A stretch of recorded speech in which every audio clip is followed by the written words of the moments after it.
was not emotionally prepared for how much I absolutely love this little chunky boy. Like, oh my goodness me, I cannot wait to show you just how amazing Thunkles is. He was a recent fusion that we had, but hopefully he'll be joining the pool soon, so don't worry if you missed out on him. And honestly, I think he is hands down the best epic we have had in a very long time, and actually now one of the best epics we have in the game. So without further ado, here is the showcase to the best chunky boy in Watcher of Realms. Obviously, he is a cultist defender. The main thing is that his ultimate, he is able to inflict anti-healing onto 8 enemies for 3 seconds, for 15 seconds. If you get him to A5, that ultimate duration goes up to a total of 20 seconds. And yeah, it is pretty amazing. The other part of his kit is essentially that he's able to restore rage with basic attacks. So you want to build him quite fast. And then he is also able to sort of self-restore as well as increase his own HP. So he becomes pretty chunky. He is also able to inflict damage reduction, which can be really nice actually if you're sort of progressing in boss content. It's a little bit weird to bring him into boss content, I'm not going to lie, but if you didn't have anyone else to do this, you could absolutely bring him in. It's one of the reasons you bring in Volker to APOC. So, you know, it is definitely there. Now, in terms of his awakenings, he's definitely worth your soul stones. What I'd say is his A1, he's able to basically stack up more max HP, which can make him survive a lot better. The A2 is pretty straightforward. The A3 is where he is able to get this unyielding or second life. And then his A5 is where that ultimate duration gets extended. Now, obviously, with Thunkles being an epic, survivability is a bit of an issue. However, because of the amount of times that this guy can increase his own max HP, it increases during his ultimate, it increases during a passive, it increases during his awakening here, where it stacks 2% up to 16 times. So that's 32%. This guy is able to accumulate so much HP, it is actually insane. And then if you build him tanky on top of that, it is very hard to kill this guy. Now, in terms of how to build your Thunkles, there are 2 ways to build him. The first is going to be a tank build with rage and speed substats. So you're going to be looking at Tempered Will, Guardian, with HP bonus as the primary stat, and then ideally speed, range, rage, and flat HP as the 3 subs. Obviously, this is quite hard to get. You can see I have very few pieces even on my main account. So what I would suggest is prioritizing speed or rage on one of the pieces and just trying to see how much of a combination you can get. We are going to put him into ideally our Astral Guardian or Immortal Warrior. You can do Life Force, but I think you really need it to sort of be built up at that point. And again, we are going to be looking for HP bonus, attack speed, and rage regen. If you can't get all 3, that's fine, but we do also need him to survive. So if you've got quite low stats on the right-hand side, this is where I would try and bring in some more survivability. So this will be his like tank build. We can see we've got him over 100, we've got him over 6.8. He's got a 1.2 second attack interval with that over 450 speed. And then we're looking at about 60% rage regen. The rage regen is sort of like as nice. You would like it as high as possible, but obviously it's really hard to get pieces that are HP, attack speed, rage regen, and defense bonus, because that is the ideal on him. So it is going to be a matter of prioritizing survivability. And obviously for the artifact for the tank build, we are going to be going for Bastion Ring. Now, the other way that you're able to build him is going all out rage, all out speed, and that is going to be with a Mana Spring set. Also on the left-hand side, if you can get him in a Light's Grace, it is a healer set, but it's the 10% rage regen that is really nice if you are struggling with that. Or you could even put him in Whirlwind or Warlord, because those sets are able to give a speed buff as well. The entire aim of this build is to prioritize speed and rage so that he is ulting just as many times as is humanly possible. We managed to get him down to a 1.1 second, well over that 132 rage cap, and the rest of the stats don't really matter. This guy is not going to be here for a tank. You can see it is incredibly low. This is when you're using him as a debuffer. And that leads us on to where does this guy shine? How do you get the most of it? And that's what we're going to do. So this Mana Spring build is going to be fantastic in Gear Raid 1. And it is going to be fantastic from 19 all the way up to stage 24. It'll just depend on gear. Now we're going to go into 21 here and show you exactly how he works, because he is fantastic. We're just going to showcase with his very budget team in stage 21. Idea being, by using a budget team, you can then make a lot more substitutions based on your own roster. So obviously your main DPS, AoE magic is absolutely fantastic, just very strong AoE. And I love Fiona for this because of the execute. Then we are going to put down our healer. Elowin is fantastic, but obviously Hollow is really good as well for rage. She's just not the best healer. And then the star of the show, the chunky boy himself, is going down in the middle, and he can, you know, get the anti-heal out on all the mobs here. And then we've just got 2 more supports basically. So when the Forsaken Totem comes up, just before it does, that is when you're going to ult with Thunkles so that the anti-heal goes out before the mobs start to heal up. That's what I'm trying to say. And then we'll put down the zoo as well, just for a little bit of extra DPS, ult with Hollow when we can, to make sure everyone stays alive. Greed is putting out the debuffs, which is really helpful. Also a little bit of slows, which then increases the damage as well. Now again, Forsaken Totem, we're going to ult with Thunkles. And the other thing you can do is, if you've got Thunkles, if you have another anti-healer, you can bring them in, Artemis, Lycia, for example, and then cycle so that you are constantly having the anti-heal up, whether that is from Thunkles or from the other anti-heal unit. And that can also take a lot of pressure off your DPS because they're not having to fight the heals. And you can see here, we are going to absolutely make short work of this. But yeah, that is how to use Chunky Thunkles in Gear Raid 1. And now we're going to showcase him in the next piece of content, which is going to be Gear Dungeon 1. So the reason Thunkles is so good in Gear Dungeon 1 is because he's able to fill 2 roles. Now, one of the most popular strategies is going to be what's called the double tank anti-heal, where you use 2 tanks to block the bottom mobs, but using an anti-heal unit so that your DPS is able to then take them down, because obviously the mobs will self-heal when they're blocked. And yeah, by bringing in Thunkles, he's able to do both the tank and the anti-heal, which frees up a lot of flexibility. And as you can see here, we're going to use our primary DPS with Vienna again. We're going to bring in Greed for the, you know, magic resistance stuff. We're going to use Rosalia for the top lane. You could use Valk, you could use Eris. Eris has to be A1, Valk does not, but she does need to be paired with a shielder. I think I'll do a proper Gear Dungeon 1 guide at some point, so stay tuned. But yeah, and then we are going to bring in Laurel and Volker to cycle ults. Draylin is a fantastic primary tank because of the self-healing that she does. If not, just bring in your best tank. And, you know, if you are running Valk, you'll be running Northerners anyway. And then you need some kind of rage regen healer. Hollow is great.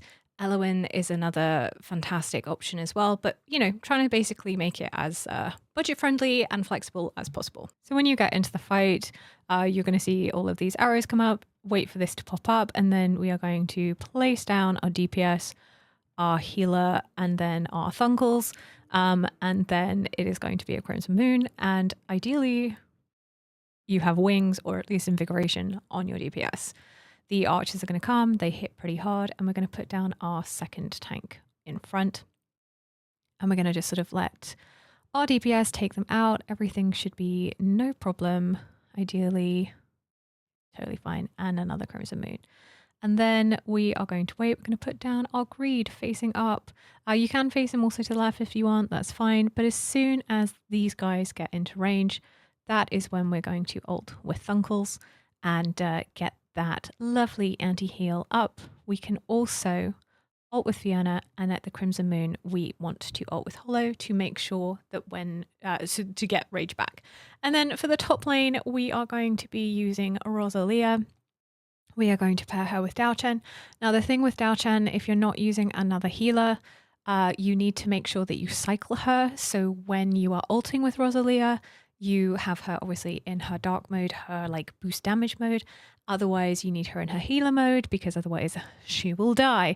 But the nice thing about placing her here for 2 reasons. One, it lets you put the penetration onto the DPS down here as well as the top lane, but also is protected because when the archers come out, they'll hit anything that's on these 4 tiles, but not this tile here. And then we are going to swap over, and we're going to use Laurel to cycle. And then essentially that just gets repeated. Down the bottom here, if you are struggling for rage, this is when ulting with Draylin or, you know, having a stronger healer can help. You can bring a second heal. And then when it comes up, you're going to ult with Thunkles, going to ult with the DPS. Up top, you're going to cycle with Laurel to get the DPS. And that is essentially how you are going to beat Gear Dungeon 1 with this team. I think what's so nice about this team is that it is pretty safe and very flexible. So usually the greed spot here is where you have your platform anti-healer.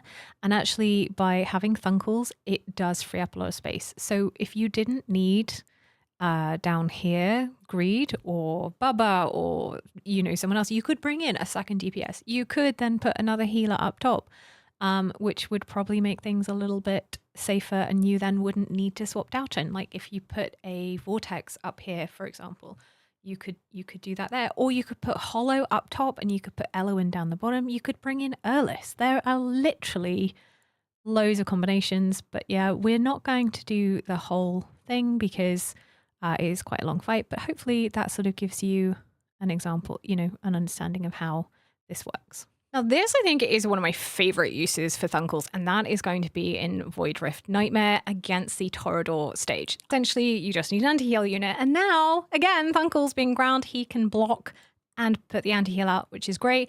And then essentially, you're going to just need DPS. We're going to bring in Abizu. You need a platform DPS to just do like one hit on the guy. So that could be the thing that you use to take stuff down. Literally anything works. You could even use a Liam ungeared if you needed. You like it, just a little tickle at the very end, which you'll see, which is quite funny. And then you are going to need stuff to hold the bottom lane. That is where Nightmare is fantastic. Volker's really nice because of the anti-heal. Sorry, not the anti-heal. The DPS. Yes, we're bringing in a naked Liam because that is quite literally all you need. Abomination, super tanky. Otherwise, you definitely need to bring in a tank for the bottom lane because the stuff comes out and hits really, really hard. But anyway, we are going to put down our Abomination. And then he's going to start ulting. And it's great. We're going to use a Wrath. He's going to self-heal. And he's also going to clear up the mobs that come on that very bottom lane. And then we are going to put down up top. It is going to be Volker facing down. And then we are going to place very soon the next unit, which is going to be Vortex for heals. Now, like I said, you could have the fighter Abomination and then put a tank in front. And the Abomination would be able to take the mobs that are coming in the very bottom lane. That's fine. Then you're going to want your boss DPS up top. We're going to use Wukong, and we're going to use Hollow just for some survivability up top. And then obviously we are going to put down the little star himself, the chunky boy. And I'm sorry, he's smaller than Wukong. I can't cope. It's fine. Everything is fine. He's the best. But yeah, anyway, pretty straightforward. Axes come out. He is going to do it. We're going to save his ult. We need to save his ult. And then, you know, save the Wukong ult as well. Everything's going to happen. It's going to be great. It's going to be fab. And then the big boy boss himself is going to come out. And the idea is that if you are able to take him down, this first bar, and have anti-heal on him when he goes down, when he comes back up, he basically comes up with no HP. So what you want to make sure you do is make sure that the anti-heal is on. So obviously making sure that you time your anti-heal. But the lovely thing about Thunkles being 20 seconds and constantly putting it up, it makes it a lot easier than trying to time it. He's going to do a mighty smash. You're going to put things off the board. And that is where you put down your platform DPS to tickle the boss with our little ungeared Liam. He's going to do a single hit any second now, buddy. Yeah. And the boss goes down. And that is the easiest way to beat the Torador Nightmare Cheese. And the final place that Thunkles can be used is in GVG. There are some niche teams like this one that are using Thunkles for the anti-heal and to tank. Because of the huge survivability that he has, it is viable to have an epic tank. If you're at very high levels of GVG, it is not really going to work. But the amazing thing is it's sort of, he goes against Grot, which obviously self-heals and is a really horrible unit to go against and is very meta and is everything. So, you know, Thunkles can be used. I'm not saying he's the best. I'm not saying basically, you know, Well done to this team, but it is an area that he can be used. So yeah, I think that wraps up everywhere that the amazing Thunkles can be used. Do let me know in the comments below how are you getting on with the new amazing little chunky goat himself. I need to stop saying chunky, but oh my god, I love him so much. He's definitely super fun. As you can tell, I've had an absolute blast making this video. I love when you get to have fun characters and experiment. It is absolutely great, and it's even more great to see an epic because they are far more easy to get in this game. But anyway, do like and subscribe if you haven't already, and let me know in the comments below how are you using your Thunkles. But that is all from me. Thank you so much for watching. Do like and subscribe if you haven't already. I look forward to seeing you in the next video and the next live stream. So until then, take care and bye for now. Oh my god, I love this.